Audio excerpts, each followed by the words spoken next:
বিয়ে করো আর না করো কি দেখো? পাত্রী দেখো। এ যুবক শোনো, তুমি যে পাত্রী দেখার সময় বন্ধু বান্ধব নিয়ে যাও, কি জায়েজ আছে? দুলে ভাইয়ের সাথে নিয়ে যায় দেখতেছো, জায়েজ আছে? এই কথা কর না কে?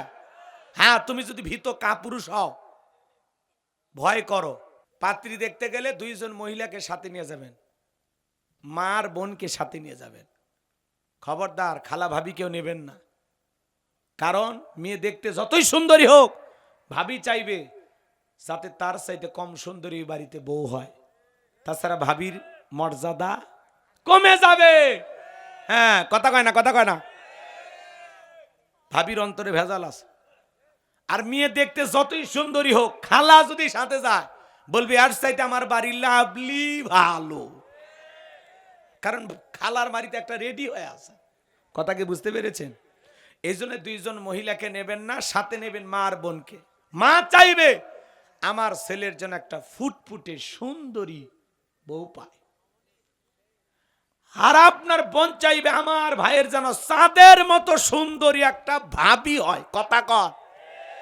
এই দুই মহিলার অন্তরে ভেজাল নাই। এই যুবকে খুশি হয়েছে? এদিকে তাকাও। এই শীতের দিন আহারে যুবকেরা আফসোস করে, হুজুর আমাদের জন্য একটু ওয়াজ করেন হুজুর, আমাদের দুঃখটা বোঝেন হুজুর। কেন, কি হয়েছে? কচ্ছে বয়স হচ্ছে হুজুর, বিয়ে দিচ্ছে না। এই শীতের দিনে একটা বউ ছাড়া কি চলে? আল্লাহ যুবকদের জন্য একটা নেককার বিবির ব্যবস্থা করে দেন। জোরে কোন আমিন। অভিভাবক যারা আছেন, ছেলে মেয়ে যুবক যুবতী হলে সাথে সাথে বিয়ে পড়ায় দিবেন। বেশি দেরি করা যাবে না। বেশি দেরি করলে এরা গুনাহে লিপ্ত হয়ে যাবে। কথা বলে ডেকে না। আমার দিকে তাকান। এইবার লোকমান হাকিমের সন্তান পাত্রী দেখার জন্য চলে গেছে বাজান। মেয়েটা এতটাই সুন্দরী, তখনকার বিশ্ব সুন্দরী বললেও ভুল হবে না। এতটাই সুন্দরী মেয়ে লোকমান হাকিমের সন্তান এক নজর দেখার পরে মনে মনে ভাবতেছে, বিয়ে যদি করি এই মেয়েকে করব। বউ তো এরকম সুন্দরী হওয়াই দরকার। জোরে কনমার হাওয়া। এইবার মুরব্বীরা ডেকে বলে, বাবা পাত্রী কেমন দেখলা? কয় মাশাআল্লাহ, মেয়ে আমার পছন্দ হয়ে গেছে। তখন বলতেছে, বাবা বিয়ে যেহেতু করবা, এই মেয়ের একটা গোপন সমস্যা আছে। দেখবেন এলাকায় পাত্রী দেখতে গেলে আশেপাশে লোকজনের কাছে খবর নেন, মেয়েটার চরিত্র কেমন, চলাফেরা কেমন। তখন অনেকে বলে, এই মেয়ের কথা বলতেছেন উমুকের মেয়ে, কয়েকদিন আগে 7 দিন কক্সবাজারে থেকে একটা আইফোন নিয়ে আসছে। কথা কন ঠিক কিনা? এই মেয়ের আগে ভাইগে গেছে কয়েকবার, এরকম বলে কিনা বলেন? এলাকার মানুষ গোপন তত্ত্ব ফাঁস করে দেয়। সবাই লোকমান হাকিমের সন্তানকে ভালোবাসা দেখাইতে লাগলো। এক মুরব্বী ডেকে বলে, বাবা তুমি কি বিয়ে করছো? লোকমান হাকিম আগেই বলেছে, বাবা ওই এলাকা একটা মেয়ে আছে, বিয়ে করা যাবে না, করলে বিপদ হবে। এইবার মুরব্বীকে বলতেছে, না চাচা আমি বিয়ে করি নাই। তখন বলতেছে, বাবা এলাকা একটা মেয়ে আছে, বিয়ে করো আর না করো পাত্রীটা দেখো। কথা কয় না কে? লোকমান হাকিমের সন্তানকে মুরব্বী ডেকে বলে, বাবা মেয়ে দেহ তো তোমার পছন্দ হয়ে গেছে, কিন্তু এই মেয়ের একটা গোপন সমস্যা আছে। এই মেয়ের এর আগে 1 নয় 2 নয় 10 বার বিয়ে হয়েছিল, প্রত্যেকটা স্বামী বাসর ঘরে মারা গেছে, একটা স্বামী বাসর ঘর থেকে জীবিত বের হয় নাই। তোমার সিরিয়াল 11 নাম্বার, এইবার তুমি বলো রাজি আছো না নাই? লোকমান হাকিমের সন্তান খারাপ লাগতেছে নাকি বলেন? লোকমান হাকিমের ছেলে বিয়ে করতে চায়, পুরো ঘটনাটা কি শুনবেন? কার কার আগ্রহ আছে একটু হাত তুলে দেখান তো বাজান।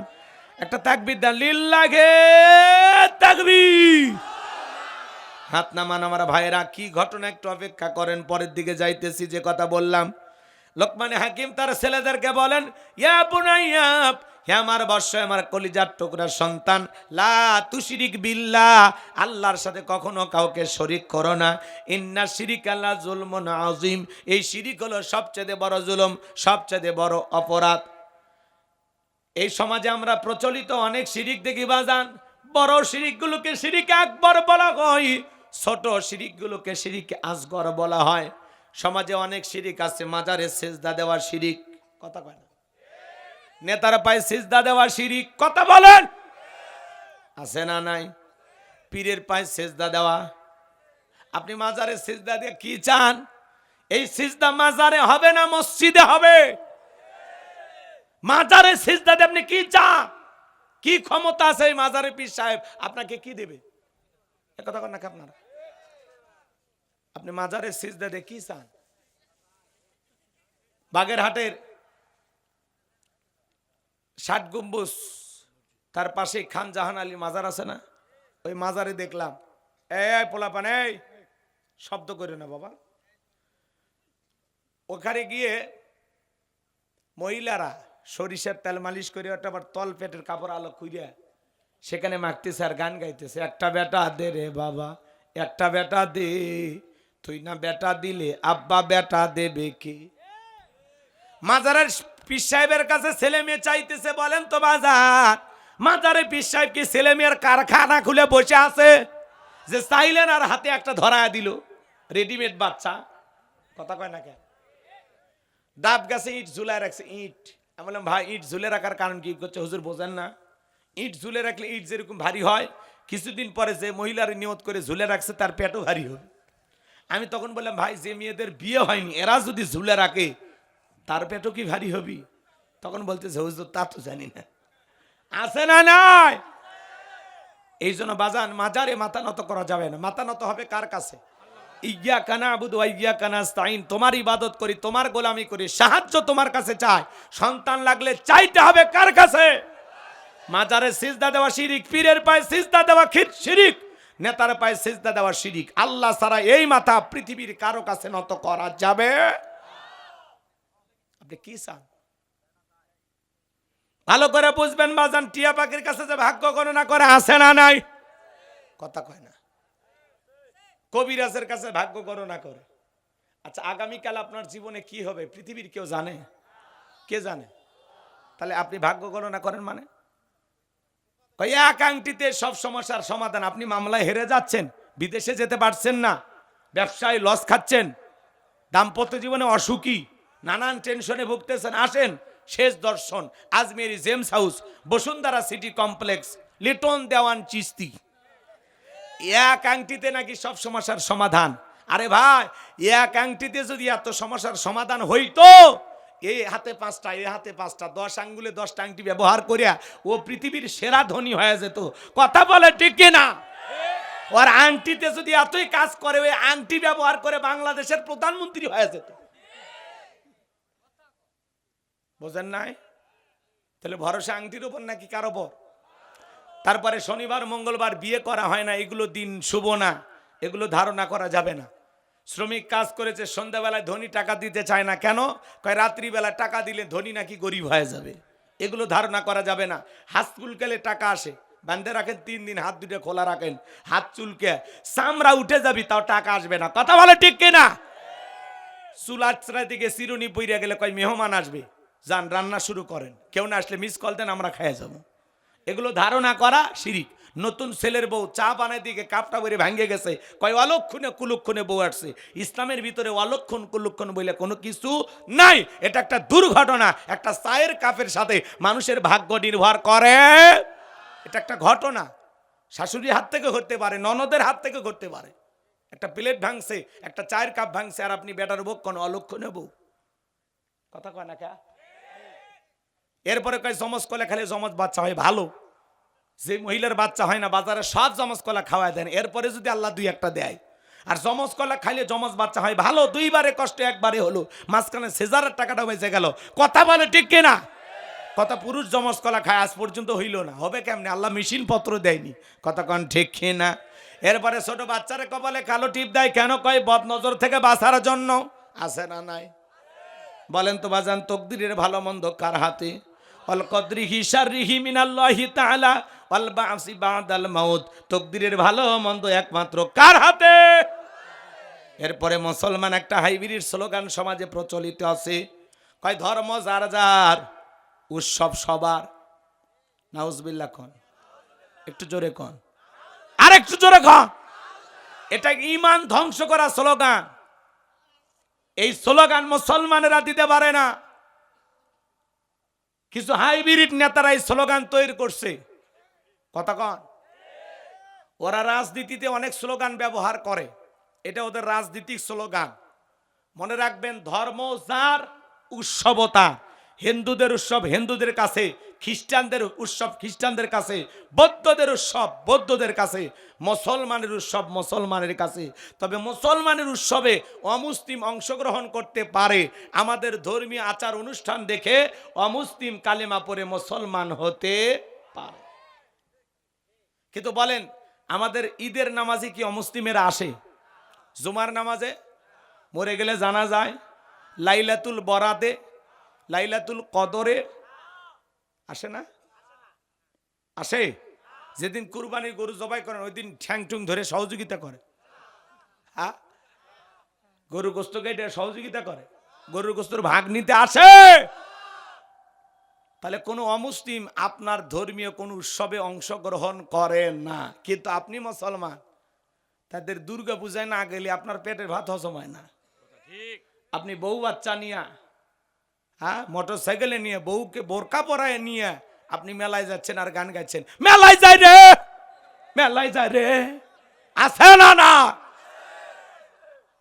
বলেন, মুসলমান হিসাবে অমুসলিমদের দুর্গা পূজার মেলায় যাওয়া মুসলমানের জন্য জায়েজ না হারাম? আর একটু জোরে কন। তাহলে কেন গেলেন? কচ্ছে হুজুর বউ বাচ্চা কান্নাকাটি করতেছিল, বাচ্চাদের কান্না আমার সহ্য হয়নি, একদিনে না পূজের মেলাত গেছি, একদিন যাই আমি হিন্দু হয়ে গেলাম। এই ঠেটারে বুঝাবে কি? আর ঘাড়ে রক সোজা না বেকা? খবরদার বাজান, এরকম কথা বলা যাবে না। আচ্ছা বলেন তো, পুকুর যার মাছ সবার মানবেন? কথায় জবাব দেন। ক্ষেত যার ফসল সবার মানবেন? গাছ যার ফল সবার মানবেন? চাকরি যার বেতন সবার মানবেন? বউ যার হক সবার মানবেন? মানবেন না। তাহলে কি? পুকুর যার মাছ তার, ক্ষেত যার ফসল তার, গাছ যার ফল তার, চাকরি যার বেতন তার, বউ যার হক তার, ধর্ম যার উৎসব তার, ধর্ম যার যার উৎসব তার তার। কথা ক্লিয়ার? অমুসলিমদের নিরাপত্তা দেওয়া আপনার দায়িত্ব। যদি আপনি মুসলমান হয়ে থাকেন, রাষ্ট্র ক্ষমতায় থাকেন, তাহলে আপনি কি করবেন? অমুসলিমদের নিরাপত্তা নিশ্চিত করবেন, যাতে স্বাধীনভাবে তারা তাদের ধর্মের আনুষ্ঠানিকতা পালন করতে পারে। মায়ের কোলে শিশু যেমন নিরাপদ, ডিমের ভিতরে কুসুম যতটা নিরাপদ, মুসলমানেরা যে জনপদের সরকার থাকবে, ক্ষমতায় থাকবে, সে এলাকায় অমুসলিমেরা তার চাইতে বেশি নিরাপদে থাকবে। আল্লাহু আকবার বলেন। জামায় আদরে রাখা লাগবে। আলহামদুলিল্লাহ, আমরা বাংলাদেশে অমুসলিমদের ওইভাবে রেখেছি। পাশেই মসজিদ, পাশেই মন্দির, কোনোদিন ঝামেলা হয় না। পাশেই শ্মশান, পাশেই কবরস্থান, কথা বলে না কেন? কোনোদিন ঝামেলা হয় না। হিন্দু মুসলমান পাশাপাশি আমরা বসবাস করি, একই হাট বাজারে চলাফেরা করি, বাসের সিটে এই সিটে একজন, ওই সিটে অমুসলিম পাশাপাশি বসে যায়, কোনোদিন ঝামেলা হয় না। ভ্রাতৃত্ব, ভালোবাসা, সম্প্রীতি যদি দেখতে চান বাংলাদেশে এসে শেখা লাগবে। কথা কন ঠিক কে না? আমরা মুসলিমদেরকে কখনো কোনো ধরনের জুলুম নির্যাতন তাদের উপরে করি না, কারণ আমাদের ধর্ম এটা আমাদেরকে শিক্ষা দেয়নি। এরপরে ভারতের দাদারা কয় প্রচুর প্রচুর পরিমাণ হিন্দুদের বাংলাদেশে নির্যাতন করা হচ্ছে। মিথ্যা, বানোয়াট, ভিত্তিহীন কথা বলে ডেকে না। ওরা যে মুসলমান মারে ওই কথা কয় না, কথা কয় না কে? ভারতে এখনো গরুর গোস্ত খাওয়ার অপরাধে মুসলমানকে মারে না। মাঝে মাঝে দেখেন না, এক পাগল মুসলমান সন্দেহ ভারতে কয়েকদিন আগে পিটাইছে, দেখছে? মুখে দাড়ি ছিল, শুধু এইটাকে দেখে ওরা মুসলমান ভাবে পিটেন শুরু করছে। পরে কাপড় খুলে দেখে মাথা কাটার নাই। আচ্ছা, পাগল দাড়ি টাড়ি থাকলে ওই কি বোঝে কিছু? এইরকম খারাপ এই উগ্রপন্থী হিন্দুরা, এরা সন্ত্রাস। কথা বলেন। এরা মুসলমান সহ্য করতে পারে না। তাহলে ধর্ম যার উৎসবতা, আপনি মুসলমান হইয়া কোনদিন অমুসলিমদের দুর্গা পূজায় যেতে পারেন না। অমুসলিমের আফসোস করে বলে, হুজুর এত মুসলমান পূজের মেলা আসছে, ভালো মতো মারে বিদায় দিতে পারলাম না। কথা ঠিক? অনেক যুবক কয়, হুজুর মন্দিরে অনেকগুলো কলা ছিল, লাড়ু খুশি খাইছি। আহা মুসলমান, ছোট্ট একটা হাদিস শোনেন, যদি দিল পরিবর্তন হয়, এই একটা হাদিসই আপনার জন্য যথেষ্ট। আমার দিকে তাকান। নবী আমার, এই যুবক, এই বসো, 12:30 বাজছে, এরা লাফাই কে? এরা মেলায় যায়, সেই যুবক হচ্ছে আমরা না যাই হিন্দু বিড়ি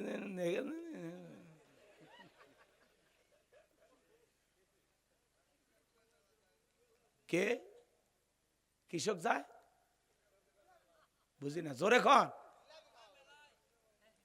যাওয়া যাবে না। যেখানে আল্লাহর সাথে প্রকাশ্যে শিরিক হচ্ছে, আল্লাহর সমকক্ষ স্থির কইরা যেখানে প্রতিমা বানায় সরাসরি আল্লাহর সাথে শিরিক করা হচ্ছে, এখানে যখন তখন আল্লাহর গজব আসতে পারে। কথা বলেন না কেন? যেখানে আমার আল্লাহকে বাদ দিয়া আর একটা প্রতিমা বানায় ওরা পূজা করতে, সেখানে আপনি কেমনে যান? অনেক মুসলমান নির্বাচন আর ভোটের ঠেলায় মন্দিরে যায়, এ কথা কর না কেন? কয়েকটা ভোটের আশায় মুসলমান যায় মন্দিরে, আছে না নাই? আবার বলতেছে আপনার মায়ের কাছে কিছু চাইলে আমাদের জন্য চাইবেন, মানে আল্লাহ দিতে ব্যর্থ হয়েছে। এরকম নেতা আছে না নাই? কয়েকটা ভোটের জন্য নেতা যা শুরু করছে, কথা বলেন, এদেশে কি মনে করছেন? এদেশে কি দেখতেছেন? ভোটের জন্য যা শুরু হয়েছে, এই এখনো যা দেখতেছে, এখন গরিবের দাম বাড়ছে, প্রত্যেক নেতা আছে গরিবের পাও তেল মাখিচ্ছে। আপনি যদি কন্যা আমার পাও টিপে দে ভোট দেবো, তাও দিবি। এখন আপনি যা কবেন ওই তাই শুনবি, কথা কয় না কা? হ্যাঁ, এক সুফি সম্রাট আল্লাহওয়ালা, এক বাপ রে বাপ, নির্বাচনের আগে মাথায় টুপি, গায়ে পাঞ্জাবি, আসমান থেকে মানে জিবরাইলের খালু আসছে। আর তাদের পেছনে আপনি 1.5 টাকার বিরিয়ার চা খায় স্লোগান দেন, বল্টু ভাইয়ের চরিত্র ফুলের মতো পবিত্র, নামাজ পড়ে 1 ওয়াক্ত, গাঁজা খাই 5 ওয়াক্ত, ঘুমসুরিতে পাকা ভক্ত, শয়তানের 1 নাম্বার ভক্ত, হুজুরের জন্য খুবই শক্ত, চুষে খাই গরিবের রক্ত। পোস্টার লেখা আছে গরিবের বন্ধু, ভোট দিয়ে দেখেন গরিবের কয় নাম্বার শত্রু। কথা কন ঠিক না? পোস্টার নিচে লেখা আছে সেবা করার সুযোগ দিন। আমি তো দেখি অ্যাঙ্গেলে মার দেওয়া আছে ধনী হওয়ার সুযোগ দিন। কথা কন, ওরা যতই ছাপাবাজি মারুক লাভ হবি না। মনে রাখবেন, ইসলাম ছাড়া এই সমাজে শান্তি আসবে না। ডক্টর কামালির তৈরি করা সংবিধান আর লেনিন কার্ল-মার্ক্সের গণতন্ত্র দিয়া এই বাংলার ভূখণ্ডে শান্তি প্রতিষ্ঠিত হবে না। বাংলাদেশে যদি টেন্ডারবাজি, চাঁদাবাজি, খুন, ধর্ষণ, চাঁদাবাজ মুক্ত বাংলাদেশ করতে চান, তাহলে এই জমিনে আল্লাহর কোরআনের পার্লামেন্ট কায়েম করা লাগবে। কথা বলে ঠিক না? এই জমিনে আল্লাহর আইন চালু হোক। কারা কারা চান হাত তুলে দেখান তো, দেখি। লিল্লাহে তাকবীর, লিল্লাহে তাকবীর। এই জমিন তো সেই জমিন যেই জমিনের মানুষেরা ইসলামের জন্য রক্ত দেয়, আলেমদের জন্য রক্ত দেয়। কথা বলেন, দেননি রক্ত? কথা বলেন, দেননি রক্ত? আমি জানি আপনারা অনেক ভালো মানুষ। সম্মানিত ভাইয়েরা আমার, নবী আমার সাহাবায়ে কিরামদেরকে ডেকে বলল, আমার সাহাবীরা, একজন ব্যক্তি একটা মাছি মেরে জাহান্নামে চলে গেল, আর একজন ব্যক্তি একটা মাছি না মেরে জান্নাতে চলে গেল। সাহাবায়ে কিরাম ডেকে বলেন, নবী বুঝতে পারলাম না, ঘটনাটি আপনি আমাদেরকে খুলে বলেন। নবী তখন বলেন, আমার সাহাবীরা শোনো, এক দেশে এক জালেম বাদশা ছিল, রাস্তার মনে মনে প্রতিমা বানায় রাখছে। ওই জালেম বাদশার নিয়ম হলো, যত মানুষ রাস্তাতে হেঁটে যাবে প্রতিমার নামে কিছু না কিছু দিয়ে যাওয়া লাগবে। একজন ইমানদার হেঁটে যায়, জালেম বাদশার লোকেরা ডেকে বলে, প্রতিমার নামে কিছু না কিছু দিয়ে যাও। ইমানদার ডেকে বলে, না, প্রতিমার নামে কোনো কিছু দেওয়ার মতো আমার কাছে কিছুই নাই। জালেম বাদশার লোকেরা ডেকে বলে, ইমানদার, ওই যে প্রতিমার নাকের ঢোকায় মাছি পড়ে আছে, ওখান থেকে একটা মাছি মেরে নিরাপদে চলে যাও। ইমানদার চিন্তা করলো, মাছি মারলে কি এমন অপরাধ হবে? একটা মাছি মেরে নিরাপদে চলে গেলেন। কিছুদিন পর আর একজন ইমানদার হেঁটে যায়, জালেম বাদশার লোকেরা ডেকে বলে, প্রতিমার নামে কিছু দিয়ে যাও। ইমানদার ডেকে বলে, না, প্রতিমার নামে দেওয়ার মতো আমার কাছে কোনো কিছুই নাই, আর আমি একজন ইমানদার, প্রতিমার নামে কোনো কিছু দেওয়া আমার জন্য শিরিক। কি কি? জালেম বাদশার লোকেরা ডেকে বলার, শোনো, হয় প্রতিমার নামে কিছু দেওয়া লাগবে, আর না গেলে বাদশার নিয়ম অনুযায়ী দেহের কাল্লাটা ফেলায় দিব। ইমানদার ডেকে বলে কাল্লা দিতে রাজি, আল্লাহ দিতে রাজি নাই। আল্লাহু আকবার।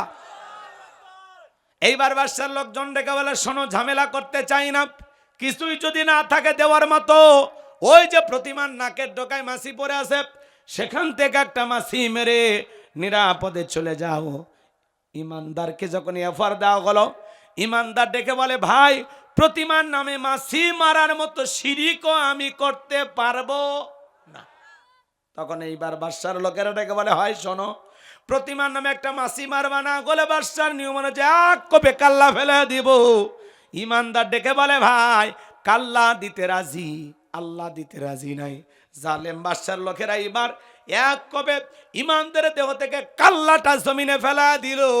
কাটা কাল্লা থেকে আওয়াজ আসে, জালেম বাদশারা শুনে রাখ, আমি কাল্লা দিলাম, তবুও শিরকের কাছে মাথা নত করলাম না।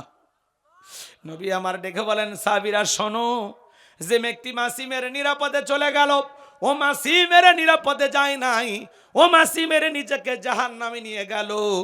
আর যে ব্যক্তি মাছি না মেরে কাল্লা দিয়ে গেল, সে রক্তের সাগরে ভাসতে ভাসতে আল্লাহর জান্নাতে পৌঁছে গেল। বলুন সুবহানাল্লাহ। আমার দিকে তাকান বাজান, শেষ একটা উদাহরণ দেই, এরপরে পরের আয়াতে যাব, তাই বলে আর শেষ না, কথা বাকি আছে। আমার দিকে তাকান। মনে করেন আপনার বাড়িতে জয়পুরহাট থেকে একটা ভিআইপি মেহমান আসবে, গেস্ট।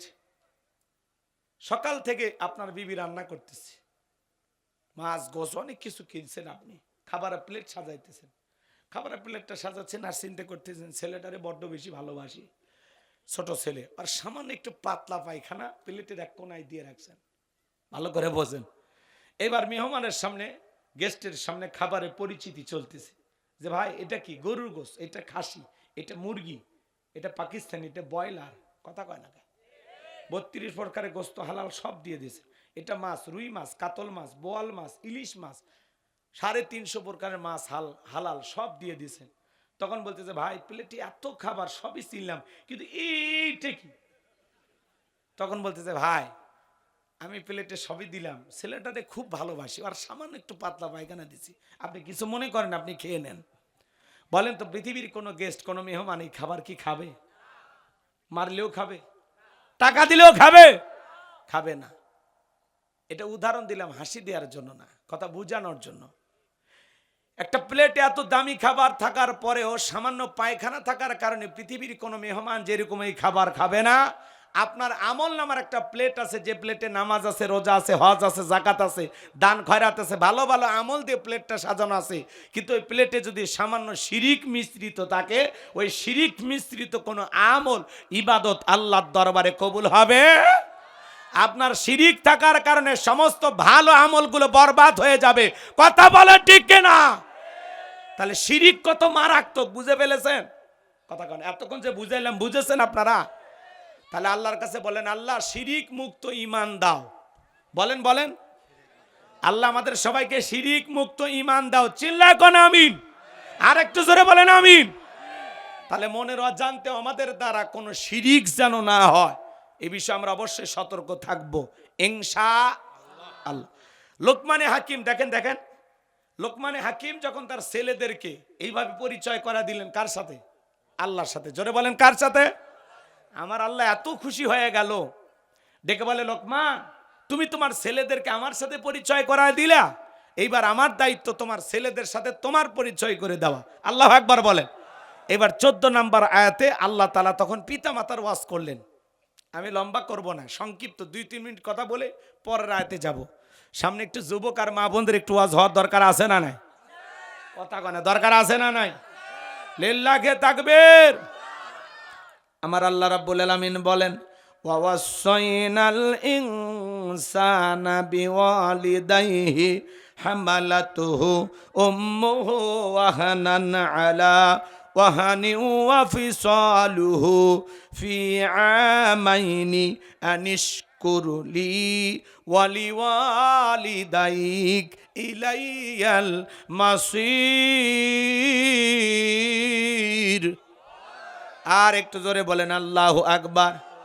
আমার আল্লাহ রাব্বুল আলামিন বলেন আমি তো মানুষকে তার মাতা পিতার প্রতি সদাচরণের নির্দেশ দিয়েছি, কারণ হলো তার মা কষ্টের পর কষ্ট সহ্য করে সন্তানটাকে গর্ভধারণ করে 2-2.5 বছর বুকের দুধ পান করায়।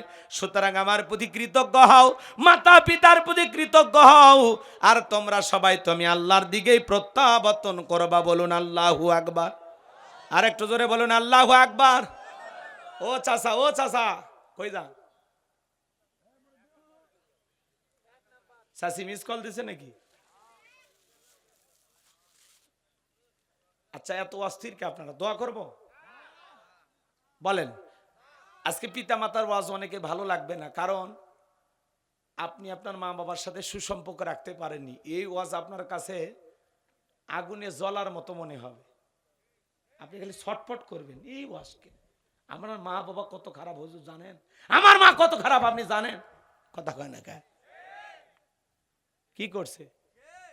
সম্পত্তি আমারে কম দিয়েছে, আছে না নাই? আচ্ছা, কোন পিতা মাতা যদি তার সন্তানকে সম্পত্তি কম দেয়, কাউরে বেশি দেয়, কাউরে কম দেয়, এই জন্য দায়ী কে? মা বাবা। আপনার হক নষ্ট করছে আপনার মা বাবা। কিয়ামতের ময়দানে কারা হিসাব দেবে? আপনার মা বাবা। কথা কয় না কে? কিন্তু আপনাকে তো খারাপ ব্যবহার, তাদের সাথে খারাপ আচরণের অধিকার ইসলাম দেয়নি। কথা কন ঠিক না? কথা বোঝেন নাই? আর পিতা মাতার উচিত, সন্তান তো সবই আপনি জন্ম দিয়েছেন, সন্তান তো সবাই আপনার, তাদের হক সঠিকভাবে দিবেন। এক ছেলেরে বেশি আর এক ছেলেরে কম, মেয়েরে বেশি ছেলেরে কম, ছেলেরে বেশি মেয়েরে কম, এরকম ভারসাম্য করবেন না। কথা কয় না কে? আল্লাহ প্রত্যেকটা অভিভাবককে হেদায়েত দান করেন। আজকে 95% ফ্যামিলিতে পিতামাতা নির্যাতন আর জুলুমের শিকার, কারো কাছে বলতেও পারে না। মা বাবার কষ্ট দেখার পৃথিবীতে আল্লাহ ছাড়া আর কেউ নাই। কথা বলেন, কথা ঠিক? মা বাবা কার কাছে অভিযোগ দেবে? কে শুনবে তাদের আহাজারি আর্তনা? এই যুবকের দল শুনে যাও, 5টা মিনিট আমি মা বাবাকে নিয়ে কথা বলে আমার পরের আয়াতের দিকে আমি যাব। দিল দিয়া কথাগুলো বুঝে যান বাজান, গভীর মনোযোগ দিয়ে কথাগুলো শুনে যান। এই পৃথিবীর জমিনে একজন মা সন্তানের জন্য কতটা কষ্ট করে, বর্তমান পৃথিবীর ডাক্তার গবেষণা করে বলতেছেন, সন্তান যখন মায়ের গর্ভে চলে আসে, মান 3-4 মাস খাইতে পারে না, মার বমি বমি ভাব। সন্তান আস্তে আস্তে যখন মায়ের পেটে বড় হয়, আপনি আমি মায়ের পেটে যেই জায়গাতে ছিলাম, এই জায়গাটা মাত্র 10 ইঞ্চি। সন্তানের বয়স যখন 6 মাস হয়ে যায়, মায়ের গর্ভে থাকার মতো জায়গার সন্তানের নাই, ওই 10 ইঞ্চি জায়গা পুরোটা কভার হয়ে যায়। তখন আল্লাহ তাআলা সন্তানের বয়স যখন 7 মাস 1 দিন, বর্তমান পৃথিবীর ডাক্তার গবেষণা করে বলতেছেন, তখন আল্লাহ তাআলা সন্তানের 2টা পা মার কলিজার সাথে লাগাইয়া দেয়। সন্তান 1 ইঞ্চি বড় হলে সন্তান লাথি দিয়া মার কলিজাটা 1 ইঞ্চি উপরে তুলে ধরে। বর্তমান পৃথিবীর ডাক্তার গবেষণা করে বলেছেন বাজান, সন্তান ভূমিষ্ঠ হওয়ার আগ পর্যন্ত কমপক্ষে 4 থেকে 5 ইঞ্চি লম্বা হয়। ওই সন্তান তখন 4-5 ইঞ্চি মার কলিজাটা পা দিয়ে উপর দিকে তুলে ধরে থাকে। আহারে, যেই সন্তান সবচাইতে কম নাড়াচাড়া করে, ওই সন্তান মায়ের গর্ভে থাকা অবস্থায় 4,500 বার মায়ের পেটে লাথি মারে। আপনিও মারছেন, আমিও মারছি বাজান। সন্তান ডেলিভারির সময় যখন চলে আসে, 8-9 মাস যখন হয়ে যায়, মার পেটটা যখন তরমুজের মতো বড় হয়ে যায়, মা ঘুমাইতে পারে না, সারা রাত জায়গায় জায়গায় কাটায় দেয়। যে মা সারা রাত নির্ঘুম কাটায় দিল রে যুবক, সারা রাত জেগে জেগে নফল নামাজ পড়লে যে সব হয়, মায়ের আমল নামায় আমার আল্লাহ সেই সব লিখে দেয়। সুবহানাল্লাহ। সন্তান ডেলিভারির সময় যখন চলে আসে, গভীর নিশীথে মা বাবার 2টা পা জড়াইয়া কান্দে। মায়ের চোখের পানিতে বাবার যখন ঘুম ভেঙে যায়, ডেকে বলে, কি ব্যাপার বিবি, এত রাত্রিবেলায় কেন তুমি কান্না করো? ডেকে বলে, স্বামী, কত মহিলা বাচ্চা জন্ম দিতে মারা যায়, আমি যদি মারা যাই আমারে তুমি মাফ করে দিও। এই নাও সংসারে চাবি বুঝাইয়া দিলাম। বড় ভয় করে, বেঁচে থাকলে আবারও দেখা হবে এই কথা বলে দুঃখিনী মা চলে যায় দাইমার ঘরে। প্রসবের যাতনায় মা দাঁত মুখ কামড়ায়, কি যে ব্যথা, কি যে যাতনা, কি যে কষ্ট, দুনিয়ার মা ছাড়া কেউ বুঝবে না। নবীর এক সাহাবী মাকে কাঁধে করে নিয়ে খানায় কাবা তওয়াফ করতেছে। আমার নবী বলে, সাহাবী কাঁধে কে? বলে, হুজুর আমার মা। নবী বলে, সাহাবী 6 বছর বয়সে আমি মাকে হারিয়েছি, মায়ের সেবা করা আমার কিসমতে জোটে নাই, মায়ের সেবা করতেছো দেখে বড় ভালো লাগতেছে। সাহাবী ডেকে বলেন, হুজুর আমি যে আমার মাকে কাঁধে করে নিয়ে খানায় কাবা তওয়াফ করলাম, আমি কি আমার মায়ের হক আদায় করতে পেরেছি? আমার নবী বলেন, সাহাবী আল্লাহ যদি তোমাকে কিয়ামত পর্যন্ত হায়াত দেয় আর তুমি যদি তোমার মাকে নিয়ে এইভাবে খানায় কাবা তওয়াফ করো, তোমার মা তোমাকে জন্ম দেওয়ার সময় প্রসবের যাতনাই আ শব্দ করেছিল, ওই একটা আ শব্দের হক দুনিয়ার কোনো সন্তান আদায় করতে পারবে না। বলুন আল্লাহু আকবার। এই জন্য নবীজি বলেন, হুমা জান্নাতুকা ওয়া নারুকা, তোমার পিতামাতায় তোমার বেহেস, তোমার পিতামাতায় তোমার দোজক। পিতামাতা খুশি, আরশের মালিক আল্লাহ খুশি। পিতামাতা বেজার, আরশের মালিক আল্লাহ বেজার। হে যুবক গভীর মনোযোগ দিয়ে কথাগুলো শোনো। প্রসবের যাতনায় মা দাঁত মুখ কামড়াই, যেদিন সন্তান পৃথিবীর জমিনে ভূমিষ্ঠ হবে ওই দিন সবচাইতে বড় 3টা লাথি মায়ের পেটে মারে। কয়টা লাথি? 3টা। প্রথম বড় লাথি যখন মারে, সন্তান এতদিন যে প্যাকেটের ভিতরে ছিল, যে কভারের ভিতরে ছিল, কভারটা ফেটে যায়। এরপরে আর একটা জোরে লাথি মারে, তৃতীয় লাথিটা এত জোরে মারে বাজার, মা সহ্য করতে পারে না, মাথার বুক কাঁপড়ায়, চোখের পানি ছেড়ে দিয়া কাঁদে, গুমরে গুমরে কাঁদে। বর্তমান পৃথিবীর ডাক্তার গবেষণা করে বলতেছেন বাজান, সন্তান ভূমিষ্ঠ করতে গিয়ে মা 1.25 কেজি থেকে 2 কেজির মতো রক্ত শরীর থেকে ঢেলে ফেলে দেয়। সন্তান যখন দুনিয়াতে আসে কত মা জ্ঞান হারায় ফেলে। ওই সন্তানের ওম্মা ওম্মা কান্নার আওয়াজ যত দ্রুত মায়ের কানে পৌঁছাবে তত দ্রুত মা সুস্থ হবে। মার যখন জ্ঞান ফিরে আসে ডেকে বলে, কই আমার সোনা মানিক, আমার কোলে দাও। মা সন্তানকে কোলের মধ্যে নিয়ে সন্তানের চেহারার মধ্যে মায়ের অন্তরে আল্লাহ এত মায়া, এত মমতা, এত ভালোবাসা দিয়েছে। সন্তানের চেহারা দেখার সঙ্গে সঙ্গে মা ডেকে বলে, বাবা তোর চেহারাটা দেখার পরে এতদিন গর্ভে রাখার কষ্ট, প্রসবের যাতনা আমি মা সব তোর চেহারাটা দেখা ভুলে গেলাম। বলুন সুবহানাল্লাহ। হে যুবক, যে মা নিজে না খায় তোমার আমার মুখে খাবার তুলে দিল, ওই মায়ের সাথে বেয়াদবি করা যাবে না, কষ্ট দেওয়া যাবে না। এ যুবক, আজকে ডায়েরিতে লেখা রাখো 2026 সাল 14ই জানুয়ারি আমি গুনাহগার, যা বলে যাই দিল দিয়া কথাগুলো শুনে যাও আর ডায়েরির পাতায় লিখে রাখো, তুমি যেই পরিমাণে তোমার মা বাবাকে কষ্ট দিবা তোমার সন্তান ওই পরিমাণে কষ্ট একদিন তোমারেও ফেরত দিবে। কথা কয় না? তুমি মা বাবার সাথে ভালো আচরণ করবা, তোমার সন্তানও ভালো আচরণ করবে। তুমি তোমার মা বাবাকে বাড়ি থেকে তাড়ায় দিবা, একদিন তোমার সন্তানও তোমারে তাড়ায় দিবে। যে সন্তানেরা পিতা মাতাকে ঘর থেকে আলাদা করে দেয়, তাড়িয়ে দেয়, এই সন্তানগুলো মা বাবাকে তাড়িয়ে দেয়নি, নিজের ভাগ্য থেকে জান্নাতকে তাড়িয়ে দিয়েছে। কথা বলে ঠিক না?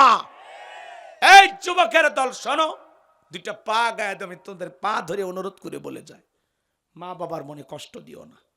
এক শিক্ষিত লোকের গল্প পড়েছিলাম, বাড়িতে অনেক খাবার, তেহেরি নিহেরি বিরিয়ানি রোস্ট, সেই খাবার একটা ভাঙ্গা প্লেটে কিছু এটো খাবার দিয়ে ছোট্ট ছেলেকে বলতেছে, যাও বাবা এটা তোমার দাদু ভাইকে দিয়ে আসো।